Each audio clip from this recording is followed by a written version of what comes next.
But my biggest accomplishment is being willing to give myself 1,000 second chances. And every time I got to 999, I pressed reset. Yeah. I didn't ask permission, I gave notice.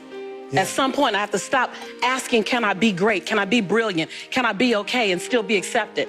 I just stopped asking permission and just gave notice unapologetically, and not in a braggadocious way, not in a way that shrunk anyone else, in a way that said, I only got one life, and I'm gonna ride this one till the wheels fall off. And then all the other stuff came. Wow. As a result of a decision I made. Right, but it was a decision. It was a decision, but it didn't come from, you know, a motivational experience. It didn't come from an inspiring teacher. It came from hitting rock bottom. I struggled all through school. The last time I took English class, I got a fail. And my English teacher said I was the weakest writer she ever met in her entire life. The last time I took a speech class, same year, I got a D- in speech, and my speech teacher said, Lisa, quote unquote, I recommend you never speak in public, that you get a desk job.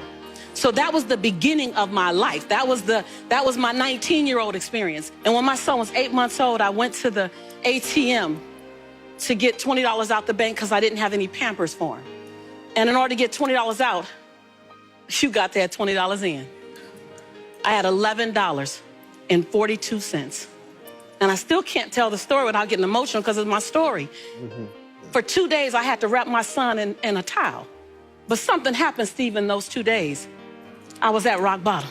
I was broke, and I was broken.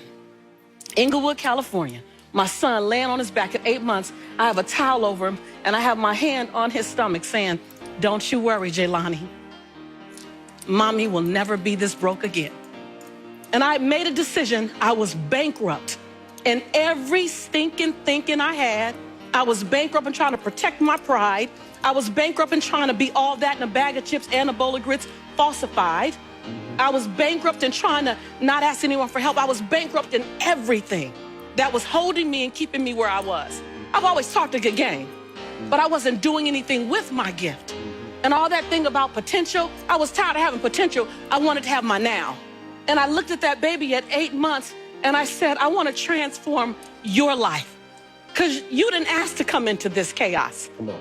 As an African-American male child in South Central Los Angeles, with a single mother whose father's in prison, he had a 66% chance of going to prison himself. Not on my watch. Not on my watch. So if I have to be willing to drastically transform myself so that I can become the woman that I know I can be. Right. And that's what I began to do. I was radical. I realized I couldn't grow with people who were struggling like me. That whole, I don't want to leave nobody behind. No, I don't want to stay with y'all. Right. You don't even want to be here. Yeah. Like, I don't want to be the queen of this block. Yeah. And I became okay with the fact that it doesn't make me any less committed to my community, committed to my culture, committed to my family. The best thing I can do for you is not stay here with you. That's right. When I've got that, I went to places I'd never seen before. I went to the same conference 42 times.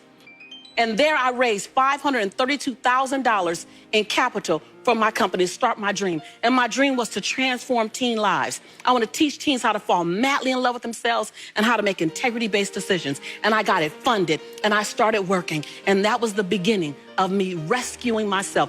I realized that I am my rescue. No one else is my rescue. I am my rescue.